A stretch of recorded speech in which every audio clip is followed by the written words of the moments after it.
Hola, ¿qué tal? Bienvenidos al tema 5, que es el tema de enzimas. Antes de empezar, deciros lo que os digo siempre en mi Twitter, @pegausos, os dejaré el enlace para que os descarguéis el esquema por si queréis tenerlo con anterioridad y no lo tenéis todavía, y así podáis seguir la clase un poquito mejor, ¿vale? Bueno, pues vamos a empezar. Ya mencionamos en el tema 4, en el tema de proteínas, en una de las funciones, la función catalítica, poníamos como ejemplo las enzimas, y por lo tanto dijimos que las enzimas ya adelantábamos que eran proteínas con función catalítica, que lo que hace es que acelera las reacciones metabólicas, ¿vale? Es decir, hace pues, que se produzcan más rápido.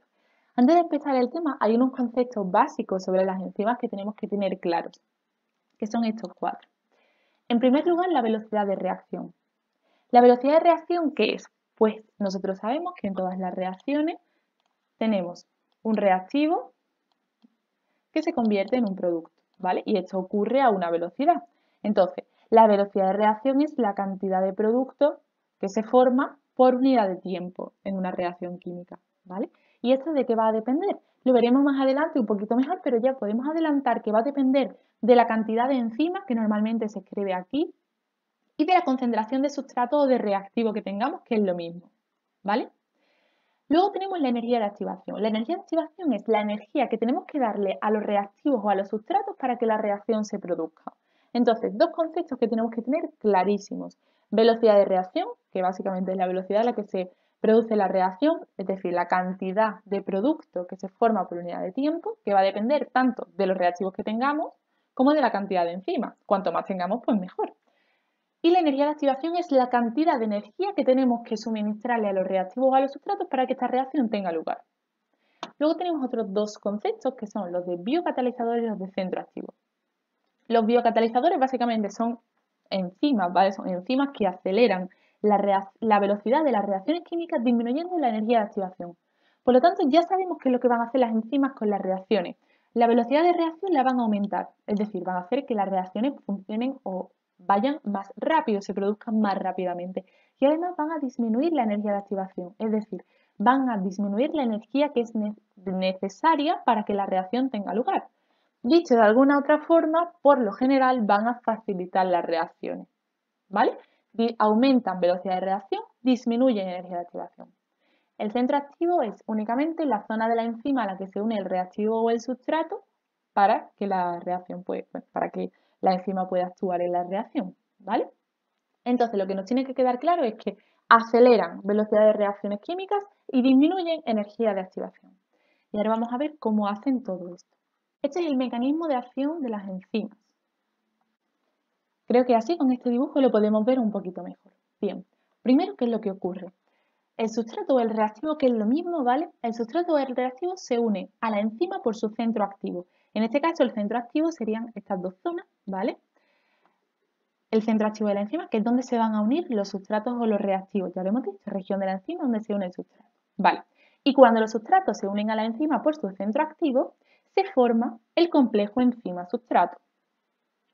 Entonces, en este momento ya la enzima va a disminuir la energía de activación y va a aumentar la velocidad de la reacción.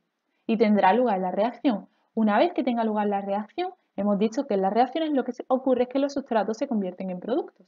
Los sustratos, por lo tanto, se van a convertir en productos y entonces ya se van a poder liberar del centro activo para que la enzima pueda actuar de nuevo con otro sustrato, catalizando otra reacción diferente.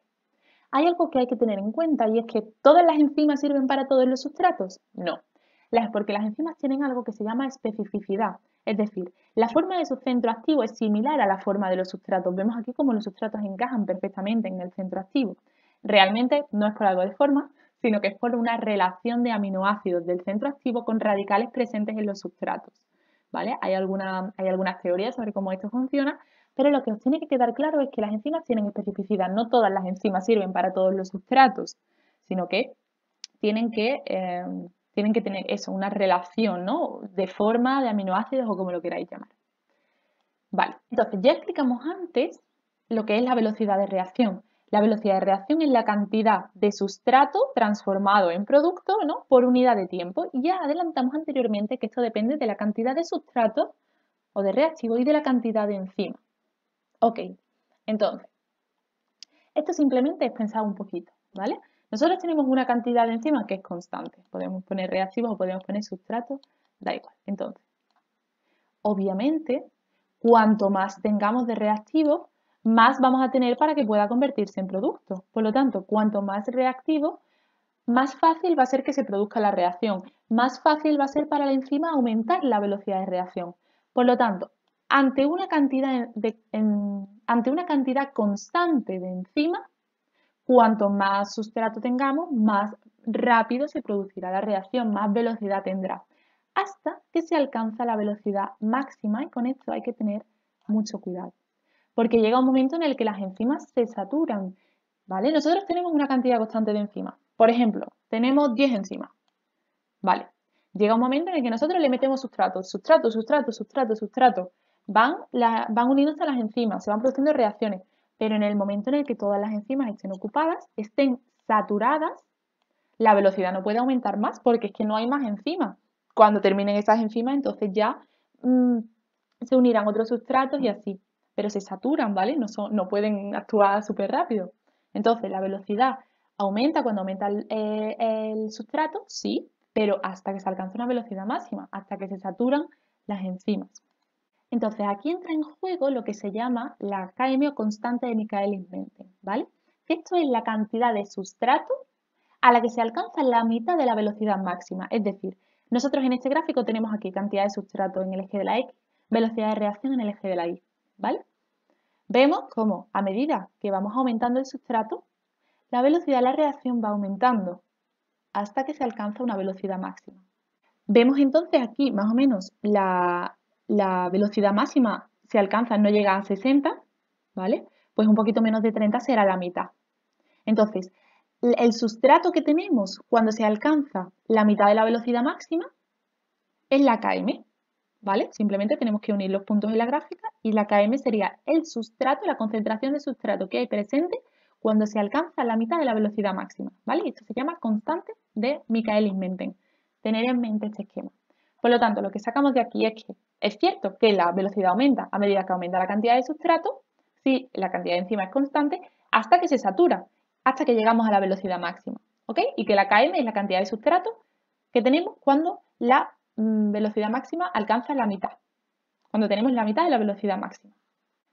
¿Qué factores regulan las enzimas? Hablamos un poco de la temperatura y del pH en el tema de las proteínas. Dijimos que las proteínas tienen una temperatura y un pH óptimo y que por fuera de los mismos se desnaturalizan, ¿vale? Recordamos ese término importante también en este tema. Se desnaturalizan, pierden su estructura secundaria, terciaria y cuaternaria y por tanto pierden su función. Ok, las enzimas al fin y al cabo son proteínas, por lo tanto también van a estar regulados por temperatura y por pH. La única diferencia es que en el caso del resto de proteínas, cuando aumentábamos temperatura, llegaba un momento en el que si aumentas, desnaturalizas, ¿vale? Igual que si bajas, desnaturalizas. En el caso de las enzimas, cuando aumentamos la temperatura un poquito, la velocidad de la reacción aumenta, ¿vale? Entonces, aumentamos un poco la temperatura, aumenta la velocidad de la reacción. Pero no debemos olvidar que presentan una temperatura óptima y por debajo de esta temperatura la actividad disminuye. Al contrario que cuando aumenta temperatura, aumenta velocidad porque aumenta la actividad de la enzima. Disminuye temperatura, disminuye la actividad de la enzima, ¿vale? En el momento en el que subimos demasiado la temperatura o bajamos demasiado la temperatura, pero sobre todo subimos demasiado la temperatura, se produce desnaturalización e igualmente disminuye su actividad, ¿vale? Por lo tanto, la única vez en la que aumenta la velocidad de la reacción porque aumenta la actividad enzimática es cuando aumentamos un poquito la temperatura, pero si ya nos pasamos ya se desnaturaliza y por tanto disminuye su actividad. El pH. En el pH, igual que en el resto de proteínas, las enzimas tienen su pH óptimo, cada una de ellas. Por encima o por debajo de este pH, desnaturalización y por tanto disminuye su actividad, ¿vale? Eso es desnaturalización, pérdida de función de una proteína, que en este caso es una enzima. Sin embargo, vamos a tener también otros factores reguladores dentro de las enzimas, que son la concentración de sustratos y de los inhibidores. La concentración de sustratos ya lo hemos hablado. Aumenta sustrato, aumenta velocidad de reacción hasta que se satura la reacción y la velocidad se mantiene constante, ¿vale? No voy a entrar más aquí porque ya lo hemos explicado antes con la constante de Michaelis-Menten y todo eso. Pero lo que sí me interesa mucho son los inhibidores. ¿Qué son los inhibidores? Los inhibidores son sustancias químicas que pueden tener diversas naturalezas que cuando se unen a la enzima disminuyen o anulan su actividad enzimática, ¿vale? Y tenemos dos tipos de inhibición, irreversible y reversible.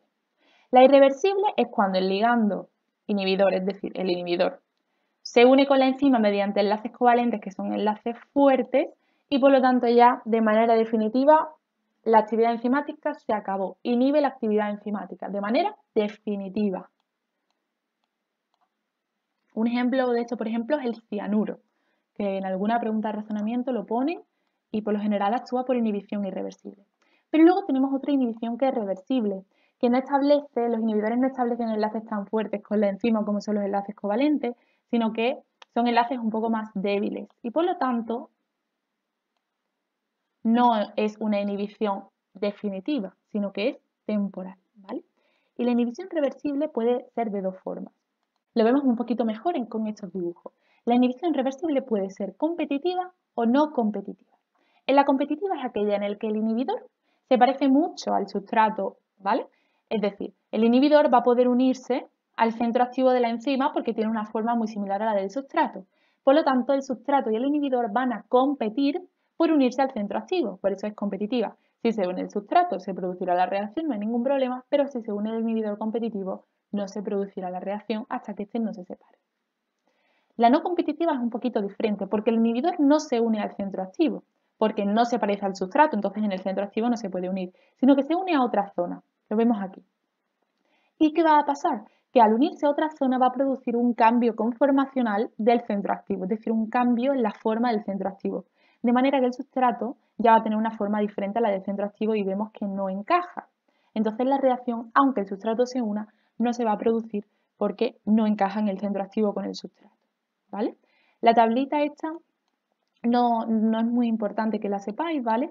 Simplemente, pues, por ejemplo, que la afinidad de la enzima con el sustrato en el caso de la competitiva baja, porque si se une el inhibidor, el sustrato ya no se puede unir, mientras que en la no competitiva no varía porque el sustrato puede seguir uniéndose. Lo único que la reacción no se va a producir, ¿vale? Esto es un poco lo más importante que tenéis que saber de aquí. Bueno, pues hasta aquí el tema de enzima. Es un tema que es sencillo porque además tiene muchas cosas en común con el tema de proteínas.